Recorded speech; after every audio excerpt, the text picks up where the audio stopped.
Hello, I probably sound like crap because my nose is stuffed up again and I kind of just woke up. But we're going to go through the 2018 spring final from a 261 and see how it goes.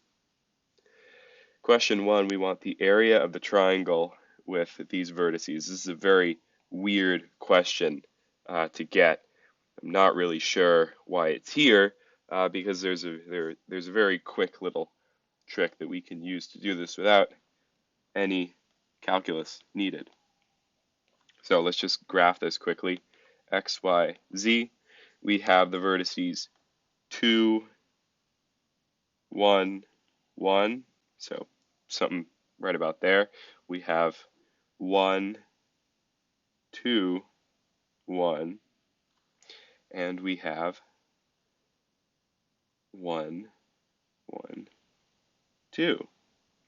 So very bad rendition here, but if you can kind of see, we're dealing with a triangle that isn't parallel to any one of our coordinate planes, so that makes it a little bit tough. But all we have to do is notice that if we take a look at this baseline in the xy plane, there we go. We are going to have the point 2, 1 there, and the point 1, 2. There's our little line, and they are separated here by 1 and 1. So this side length is root 2. And as it works out, all of the side lengths of this triangle are root 2. And you can kind of guess that by the symmetry of our thing up here, of our points. And that means that we have an equilateral triangle, and there's a very nice formula that I didn't know until I looked it up because I didn't feel like actually doing this question. So we have a really nice formula for this, which is A equals root 3 over 4 times A squared, where A is one of these side lengths. So because A is root 2, we can just work this out as A equals root 3 over 4 times 2, which is root 3 over 2, and we're done. Okay, the arc length of this curve from 1 to 2 is, well, I don't know. Let's figure it out. We know that to find our arc length, we need to take an integral from 1 to 2 of the sum, the square root of the sum of the squares of the derivatives of each one of these components here. So let's find an r prime of t. That's going to give us 2t, 1 over t. And then we can set up our square root of the sum of the squares of these guys. That's going to be 4 plus 4t squared plus 1 over t squared dt. And so then whenever you get some big nasty square root like this, it is always factorable if you did the steps before it correctly. So this ends up factoring into 2t plus 1 over t squared. And you can see how that'll work out. We'll get 4t squared. When that gets multiplied by itself, we will get, whoops, oh no, there we go. We will get 1 over t squared when this gets multiplied by itself, and we will get 2 sets of 2t over t when we multiply, when we FOIL the odd bits together. So this square will cancel out with our square root, and we're left with the integral from 1 to 2 of 2t plus 1 over t dt, which will be t squared plus ln t on 1 to 2, which is 4 plus ln 2, and this is 1 plus 0. So overall our answer is 3 plus ln 2. Okay, a particle has a position r of t with this acceleration and some initial conditions, and they want the position at t equal to 1. So we know that in order to get back down from acceleration, we need to integrate. So let's integrate each one of these with respect to t. We are going to get v of t equal to t squared over 2 plus c,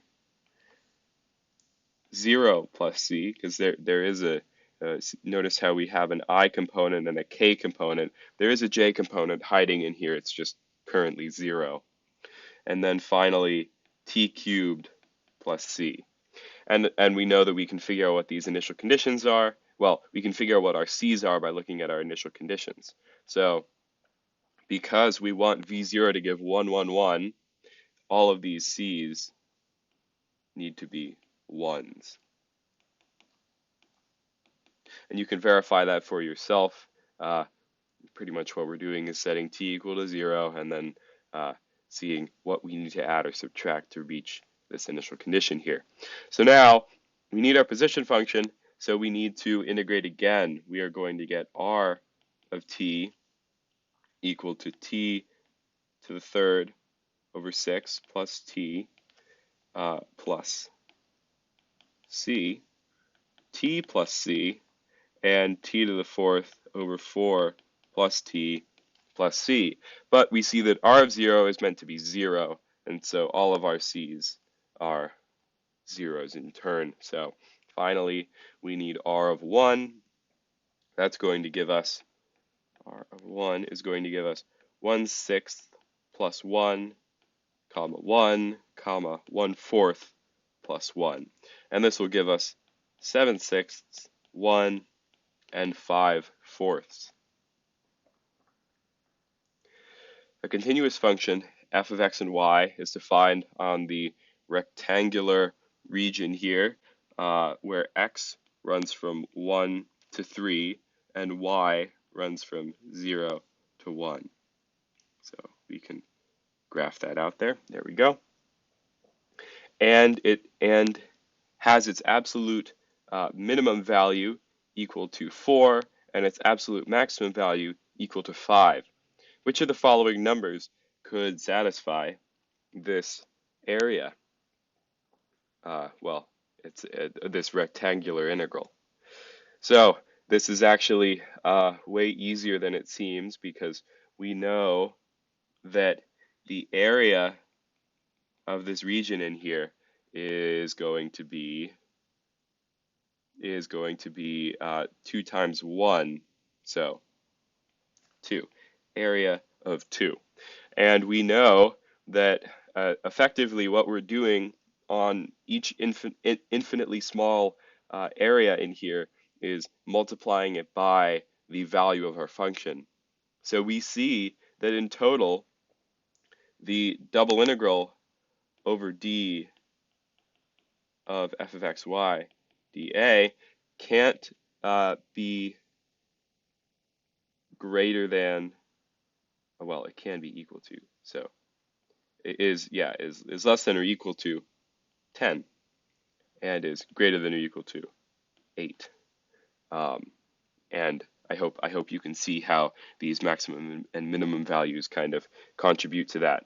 I guess you could think about this if f's value was, I don't know, 7 at all points, then our double integral would be the double integral of 7 dA. And we know that this is the same thing as one of these areas times 7, and we know that this area is 2. So our answer would be 14. But in this case, we have to be between 8 and 10. There's only one option that is, and we're done. Okay, suppose that z is defined as a function of x and y implicitly, it looks like, by this equation. Use implicit differentiation to find the value of partial z, partial y at 0, 1. Okay, so we know that we can do implicit differentiation in 2 ways. We can either just do it manually and go through the whole equation, which I prefer for these where the things that we're integrating, differentiating with respect to are on both sides of the equation. It gets a little hairy if we try to use our normal formula, which in this case would be negative d dy over d dz. So instead of that, let's just go through and differentiate these things. So cosine of xyz is going to turn into negative x dz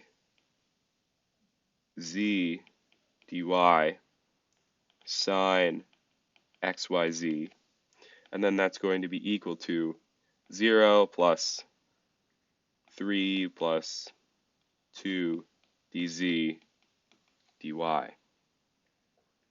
And we notice that x is equal to 0, y is equal to 1 at the point that we're trying to evaluate. So this entire expression here is going to be equal to 0. So now we have 0 equals 3 plus 2 dz dy, and solving this we will get negative 3 halves is equal to dz dy.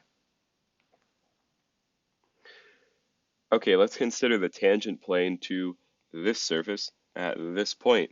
And we see that the tangent plane also contains the point 2, 1 lambda, and we are meant to find lambda. So we know that our tangent plane is going to take the form z minus z naught is equal to zx, x minus x naught, plus zy, y minus y naught. So we need to make a list of the things that we already know and the things that we need to find. So we see that x naught is 2. That's the x value of the point that we, oh, sorry, no, I'm wrong. X naught is 9. That is the x value of the point that we're currently at. Y naught is 2, and z naught is 0. Then over here, x is 2, y is 1, and z is, oh, that's a backwards lambda, is lambda. So that leaves us with finding zx and zy, and then we'll be able to solve everything. Zx is just the partial derivative of our expression up here with respect to x, which is just going to be 1 over x minus 4y, whereas zy is going to be negative 4 over x minus 4y.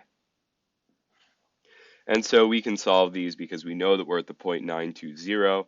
This is going to give us 1 and negative 4.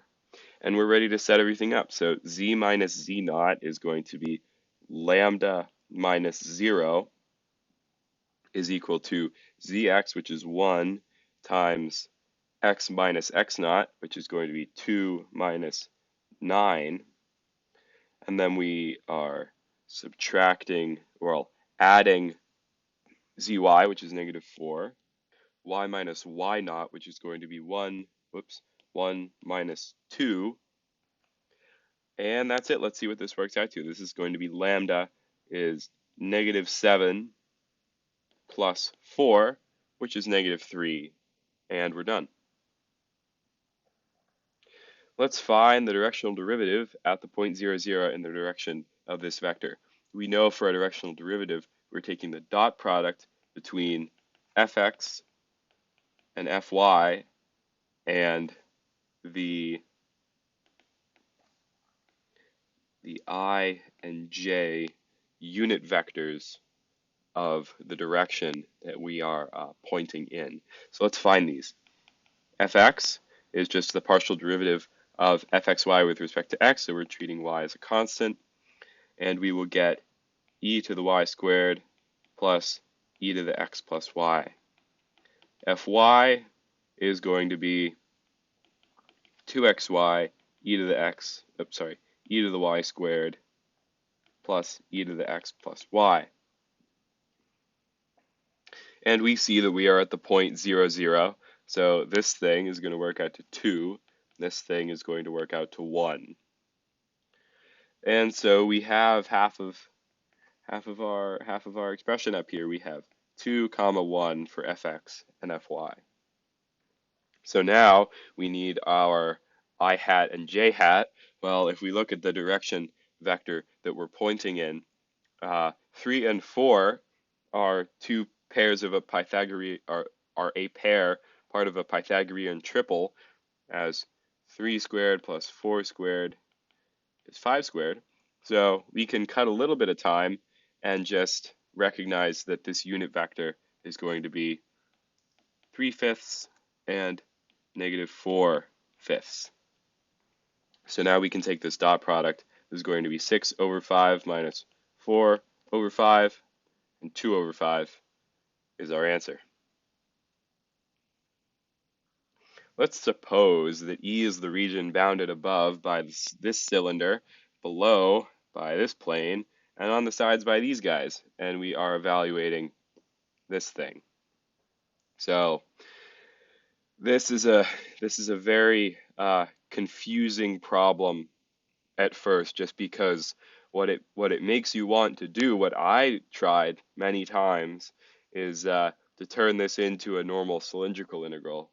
Say we could replace every z that we see in here with a y, and replace every y with a z, and then we'll have pretty normal looking cylindrical integral bounds.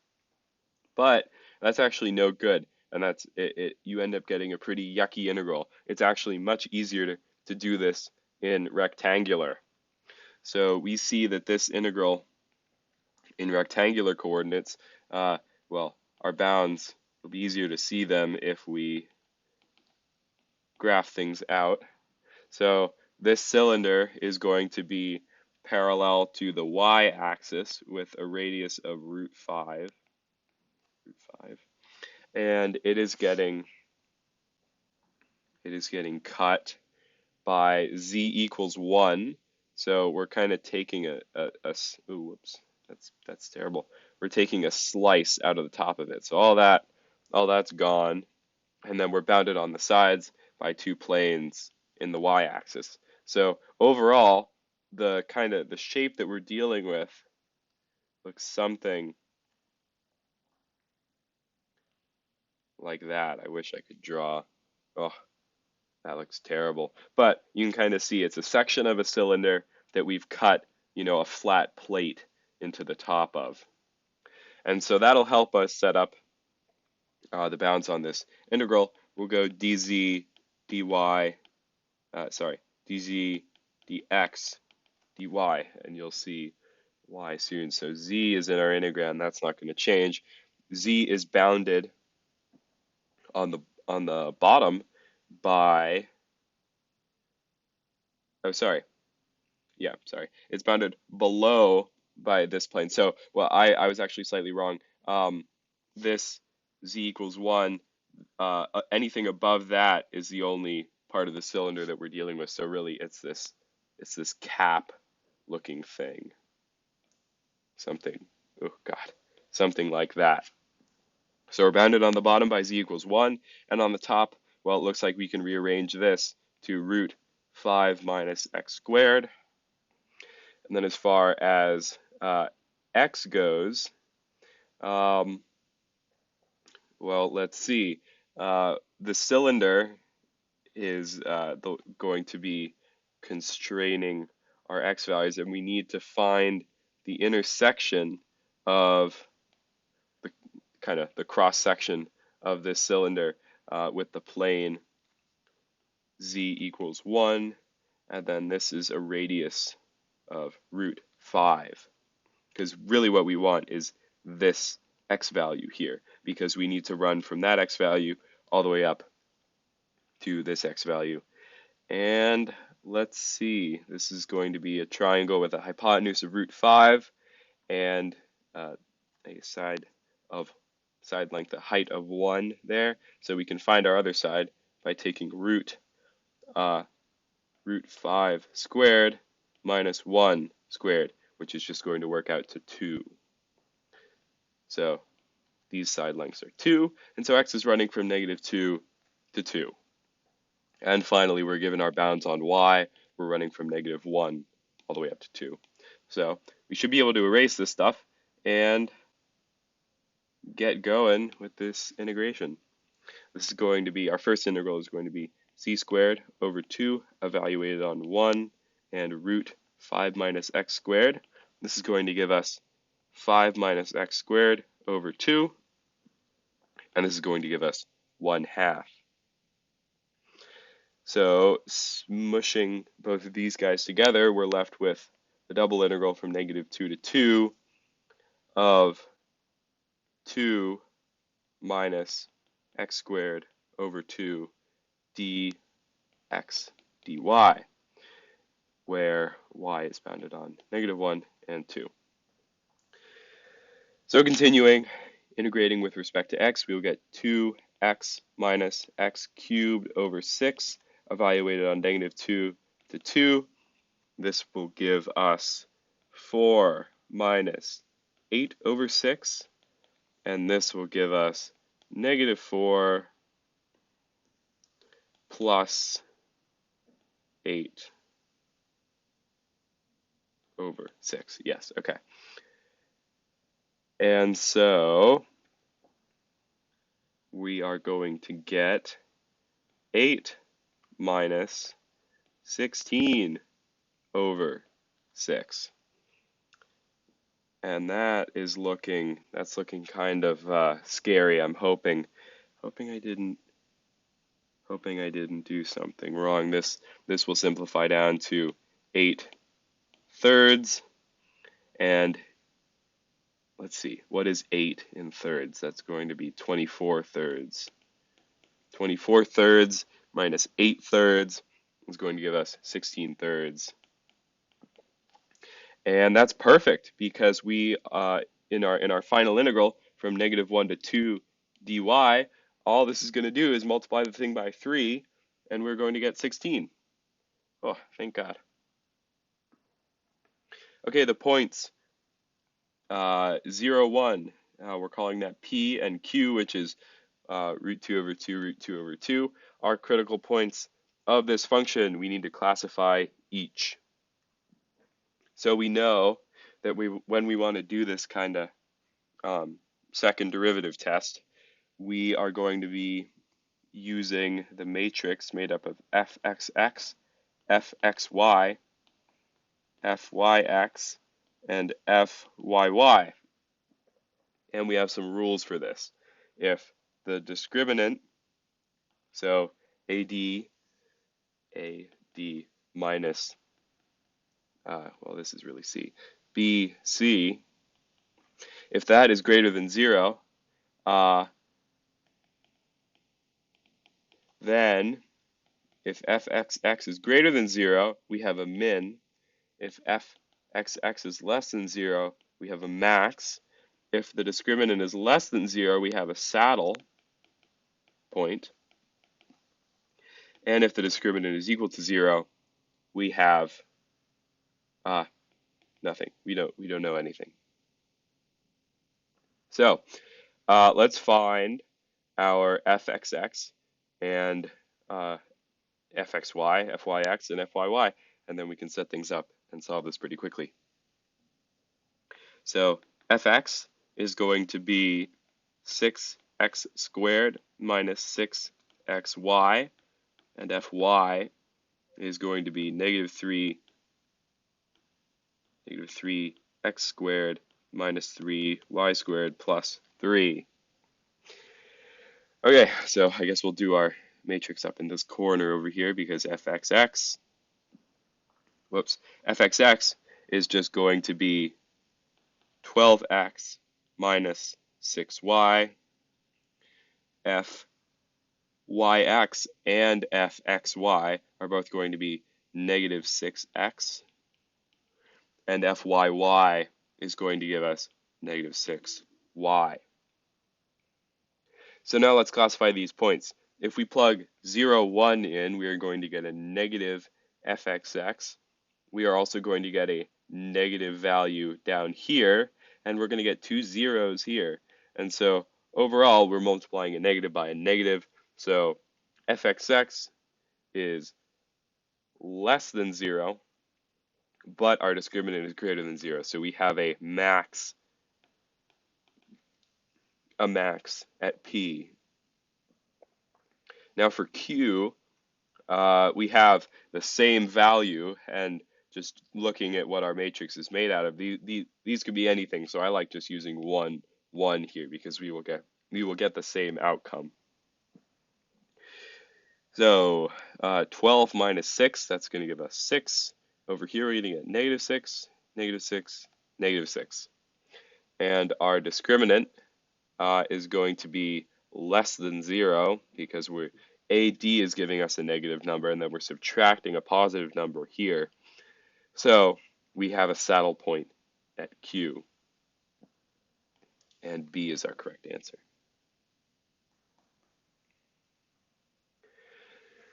Okay, a lamina. Still really not sure what a lamina is, but a lamina with density rho of xy equals xy occupies the region bounded by y equals x squared, y equals 1, and x equals 0. So we're looking at this little area in here. The mass of the lamina is equal to 1/6. Find the y coordinate of its center of mass. So we know that the y coordinate of its center of mass is going to be found by taking mx and dividing it by mass. And really what mx is doing this normal density integral with an extra y in it. So I like to call it my, but it's really not my. So we can set this up. We're just going to need a double integral of x y squared dy dx. We see that if we draw a line parallel to the y-axis, we're going to enter our region at y equals 0 and leave, oh, whoops, look at that. I drew x equal to 1. Let's fix this. We are bounded by y equals x squared, y equals 1, and x equals 0 here. So we're actually dealing with this region. Whoopsies. So we're bounded on the bottom by x squared, on the top by y equals 1, and x is running from 0 to 1. And we can see that if we plug y equals 1 into y equals x squared, that'll give us 1 equals x squared, and we're looking for the positive root, which is y equals 1. Sorry, x equals 1. So x is running from 0 to 1. And let's integrate. Xy cubed over 3 evaluated on x squared and 1 is going to give us x over 3 and x to the 7 over 3.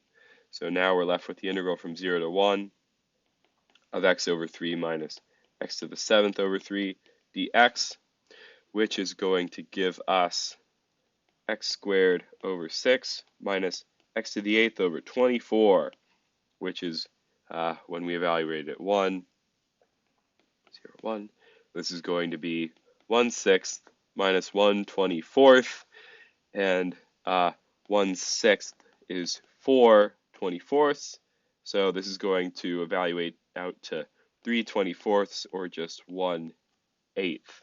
But we're not done yet. They could be tricky and put this in as an answer choice for people who forget the last step, which is doing this. So we need to do 1/8 over the mass that they already give us, which is 1/6. This is going to be 6 over 8, which will work out to 3/4. Let's find the surface area of the part of this paraboloid that lies between these cylinders. So it looks like this is going to call for a polar integral, and we know that our integrand is going to be made up of the square root of zx squared plus zy squared plus 1. So let's find those. Zx is going to be x, zy is y, so we can set this up as the square root of x squared plus y squared plus 1. And since we were guessing that we're going to be putting this in polar coordinates, this is going to be perfect for us because we can just change that into an r squared. So it's a surface area integral. So all we need to do is take the double integral over the xy projection of these cylinders onto the xy plane. So our integrand is going to be r root r squared plus 1 dr d theta, where r runs between root 8 and root 24, and where theta runs from 0 to 2 pi. 2 pi. There we go. So integrating, we're going to get 1/3 r squared plus 1 to the 3 halves on root 8 to root 24. And this works out pretty nicely. This is going to be 1/3 25 to the 3 halves, and this is going to be 1/3 9 to the 3 halves. And these will work out to 1/3 times 125 minus 1/3 times 27, which is going to give us 98 over 3. Oh, yes, we're good. Sorry. 98 over 3, which when we multiply by our 2 pi will give us 196 pi over 3. Let's evaluate this line integral parametrized by these guys from 0 to pi. So for f dot dr, we already have our r. We need our r prime of t. That's going to be cosine of t, negative sine of t, and 1.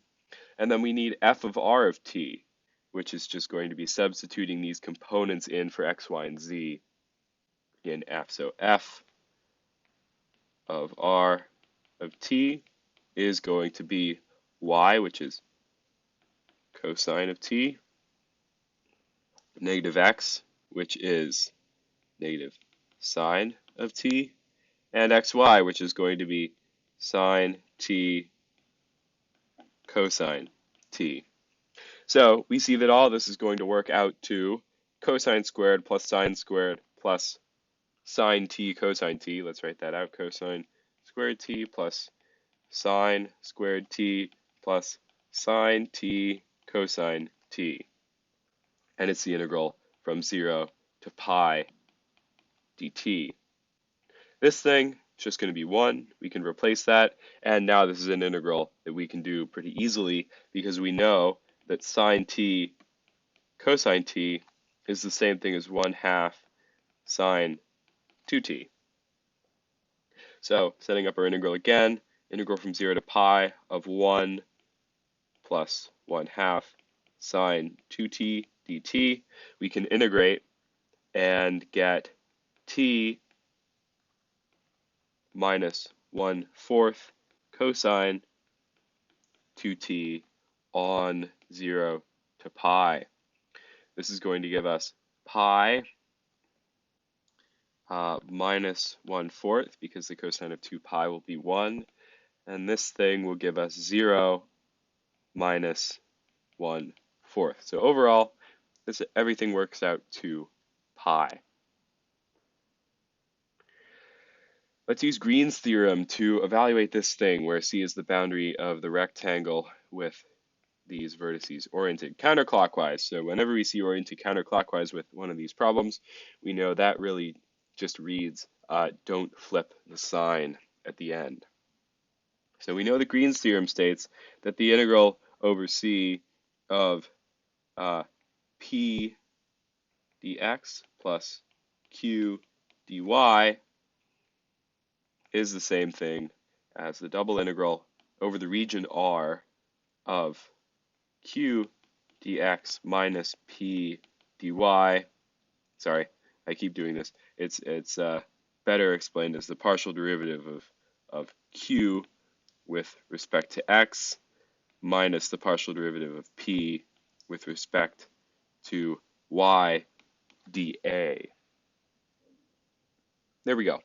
So let's figure out what our P and Q are. So we have nothing dx, so P is equal to 0 up here, and Q is going to be equal to x squared. And so all this is going to work out to double integral over the region R of 2x minus 0 dA. So now let's just figure out what our region is, and we should be able to get this pretty quick. We see that we're on a rectangle where x runs between 0 and 2, and y runs between 0 and 3. So let's replace this with dx dy, x from 0 to 2, y from 0 to 3. And this will be x squared on 0 to 2, which is 4, and 4 times 3, which is 12. Let's see, we are finding the divergence of the gradient of f at 1, 1, 1. So, let's see, we are going to take a gradient first. We know how to do that. That's just going to be fx, which is equal to 2xyz plus z squared. Fy is going to be x squared z minus 2xy, and fz, which is going to be x squared y plus 4xz. There we go. And so these are the components of our gradient, and we know that taking our divergence is just going to do del dot f, where f takes these three as components. And so really, all we're going to be doing is taking another partial derivative of each of these with respect to whatever component they are and adding them together. So we are going to get 2yz plus negative 2x plus 4x. So this is going to be plus 2x. And this will work out to, at 1, 1, 1, this will work out to 4. And let's just make sure, because kind of skip some steps in there. 14 is E, so we are good. Okay, 15, let S be the parametric surface. R of uv is v cosine u, v sine u, and 2v squared on this rectangular region here. So what is S a part of? Well, this is not a parametrization that we're used to seeing, but that is actually pretty helpful because it will let us, solve things. So the parametrization of a cylinder, we know that. That's going to be cosine u, sine u, v. So that's out of there. It's not a cone either because that parametrization is going to be v cosine u, v sine u, v. It's definitely not an ellipsoid because we would need to see some, some trigonometric term like a sine or a cosine in our k because, because we need to, it's hard to explain. I hope you can see how, we need to be circular in all three, not circular, but elliptical in all three dimensions. And we don't see that. And it's definitely not the parametrization of a sphere, which would be cosine u, sine v, sine u, sine v, cosine v. It's definitely not that. And so we're left with a circular paraboloid, which it is. And you can kind of see this. It's got a very close parametrization to a cone, except that k increases much more quickly than any of these v's do. So instead of in a cone it increases linearly out like that, in this circular paraboloid it would parabolize? That's not a word, but you know what I'm saying. It would do something like that.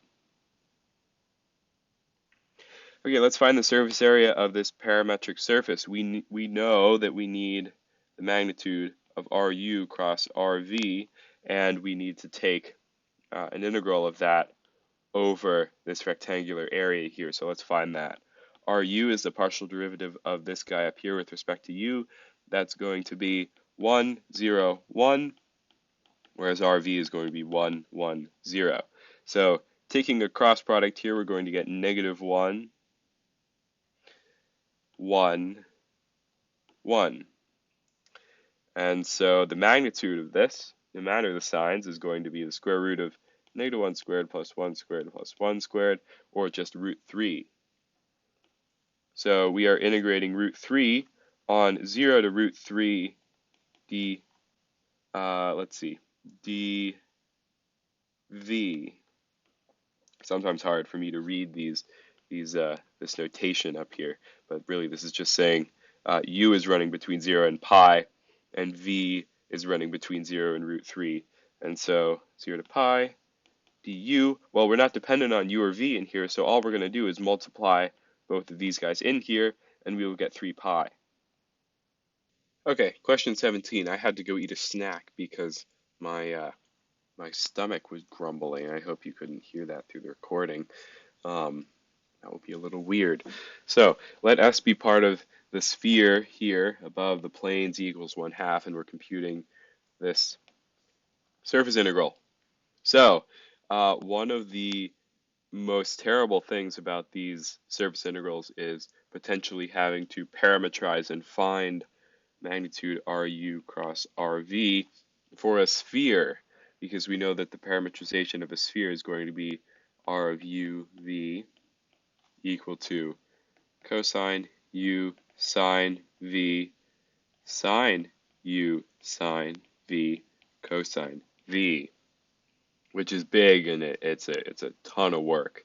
But if you're using this parametrization, there's a huge shortcut, because RU cross RV in every case, if you're using this exact parametrization, is going to give you sine V. Well, really a squared sine V, where a is the coefficient outside of each one of these. And so we're just dealing with 1 sine V. And that's helpful because we can go and set this integral up pretty quickly.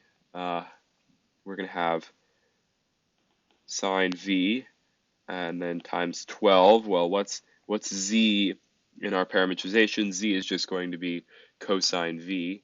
So 12 cosine squared V. And then since we've parametrized, this is going to be du dv. Well, what are our bounds for this this object? Well, we're looking at the hemisphere above the plane z equals 1/2. So theta, which is our analog for u, needs to go from 0 to 2 pi, whereas v, which is our analog for phi, we don't know. So let's figure that out. And we can find those pretty quickly because we see that z is equal to 1/2 at kind of the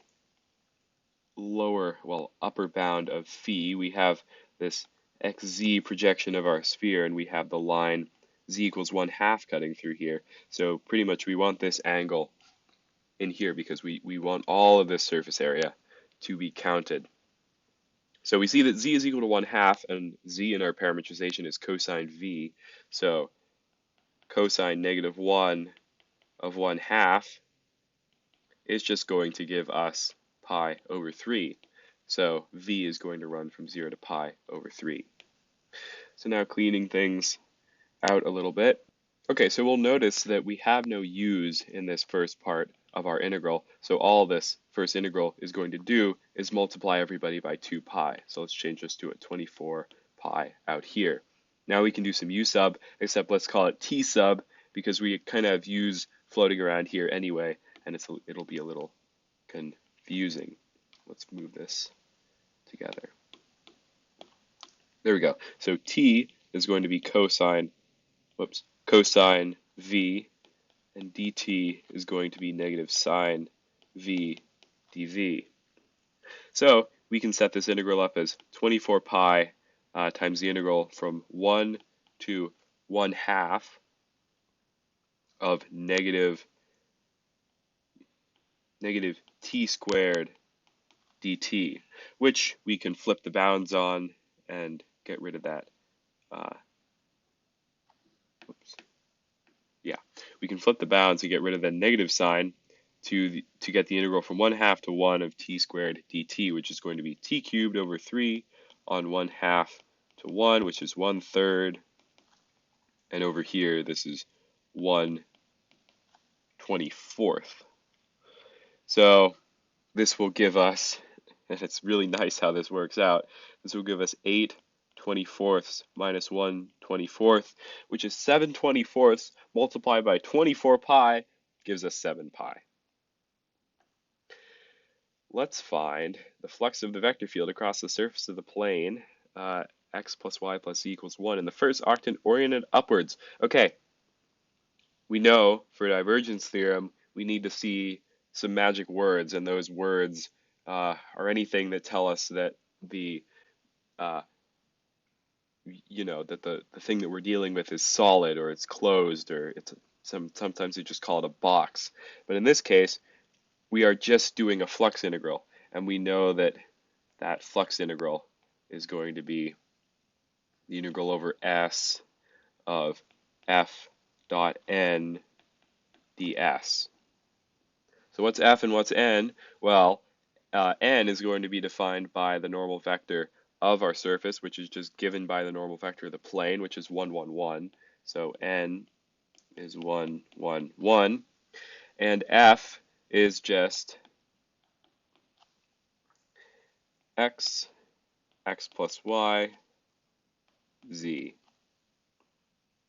And there we go. So we can do our f dot n, and we will get the double integral of x plus y plus z. And this kind of sucks because we don't want z in here, but we can get rid of z because we see that x plus y plus z is equal to 1. So z is equal to 1 minus x minus y. So we can replace this z with a 1 minus x minus y, and our integral becomes x plus 1 ds. And we know that we can turn the surface integral into the double integral over the xy projection of this plane. And that's just going to be defined by the line, by the lines x equals 0, y equals 0. So our axes here, and then this line, which is y equals 1 minus x. And then we have our region in here. So we can do this as the double integral of x plus 1 dy dx. Y runs from 0 to 1 minus x. X runs from 0 to 1. And so integrating, we will, well, we don't have any y's in here, so this is just going to get multiplied in. We are going to get the integral from 0 to 1 of x. Sorry, I kind of need to x plus 1 minus x. So x minus x squared plus 1 minus x. So we get negative x squared plus 1 dx, which is negative x cubed over 3 plus x on 0 to 1. Negative 1/3 plus 1 is 2/3, and that's our answer. Let S be the part of the circular paraboloid z equals x squared plus y squared below the plane z equals 4 with upward orientation, and then they give us our f there. And now we're told to compute this Stokes theorem integral, except every single time, it seems, when they tell us to use curl f dot nds, really what they mean is to use what this is equal to, which is the line integral over c of f dot dr.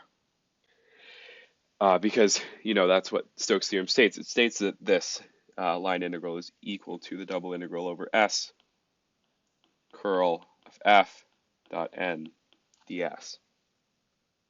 And if you really want to get a sense of how kind of prevalent that trend is, go take a look at there's a whole video with every single Stokes theorem question.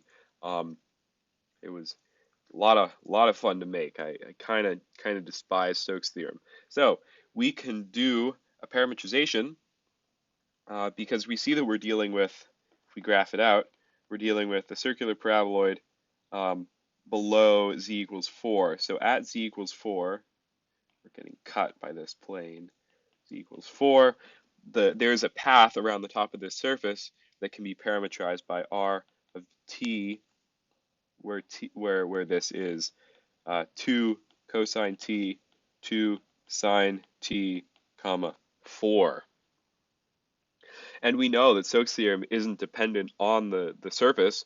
We just need a path that kind of encloses all of it, and that this path will do it for us.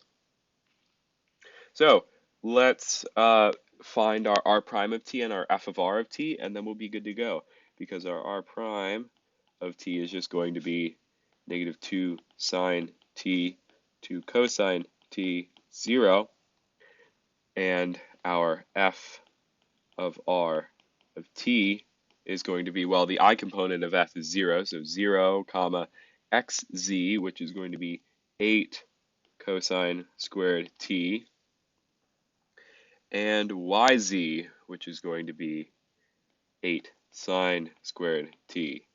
And then taking r prime of t dot f of r of t, which is, what we're just doing right here, we're going to get 0, 0, and 16 cosine. Oh, I don't know why I squared, whoops. I don't know why I squared my sines and cosines in here. I hope you caught that and have been yelling at me for the past couple minutes, because what we're going to get out of this is 16 cosine squared t. This guy is going to work out to 0. This guy is going to work out to 0. And so we're left with the integral from 0 to 2 pi, because we need to go all the way around this dt. And they're very nice to us for once, and they tell us that this integral, well, 1/16 of this integral is equal to pi. So our answer is 16 pi. Okay, let's suppose that f of xy is as follows, and that S is the boundary surface of the solid enclosed by this cylinder, this plane, this plane. So really, we're dealing with, it looks like a cylinder of radius 1 that is 2 units long. Ew, that's a disgusting looking cylinder. So what we would like to have happen, because we're using the divergence theorem here, we see the magic words, the solid enclosed by the cylinder and the planes, so we know we can use the divergence theorem. But what we would like to have happen here is for the divergence of f to be constants. So we can just multiply that constant by the volume, because we know the divergence theorem states that that this flux integral here, double integral over S f ds, is going to be the triple integral over, whatever region we're in. Let's say our region is called E. They like to call it E dv. And so I hope you can see how, if this is, let's say this is 3, really what we're going to be doing is doing 3 times the volume of whatever solid we're looking at. But it's not always that nice, and I don't think it's that nice in this case, because divergence of f, we know that is del dot f, which we can set up partial x, partial y, partial z, and then our components of f, which is 2xy squared, 2yx squared, and negative x squared plus y squared z. So this dot product is going to give us 2y squared plus 2x squared minus x squared minus y squared. So overall we get divergence of f equal to x squared plus y squared. So it's not actually so bad, because really our triple integral is just going to be a nice easy cylindrical integral where dr, oh sorry, we probably want to do d, oh, it actually won't matter, dz, dr, d theta, and we see that this is going to be in our integrand. That's going to be r squared. We need to add the r that comes with the r dr, so we have r cubed. Z is running from -1 to 1. R is running from 0 to 1 because we're in a cylinder of radius 1, and theta is running from 0 to 2 pi. So we're not dependent on theta, we're not dependent on z, so z is going to multiply everything by 2 because we're a cylinder of height 2, and theta is going to multiply everything by 2 pi. So we can get rid of that, and multiply by 4 pi out here, and then this is going to be r to the 4th over 4 on 0 to 1 is just 1/4 times 4 pi is just pi. And if 20 is b, we are good to go. I hope that my really stuffed up voice doesn't bug people because I'm probably doing a lot of recording today, and this is going to be, memorial, like, I'm stuck with this. So hope this was helpful, and I'm going to go eat lunch. So wish me luck.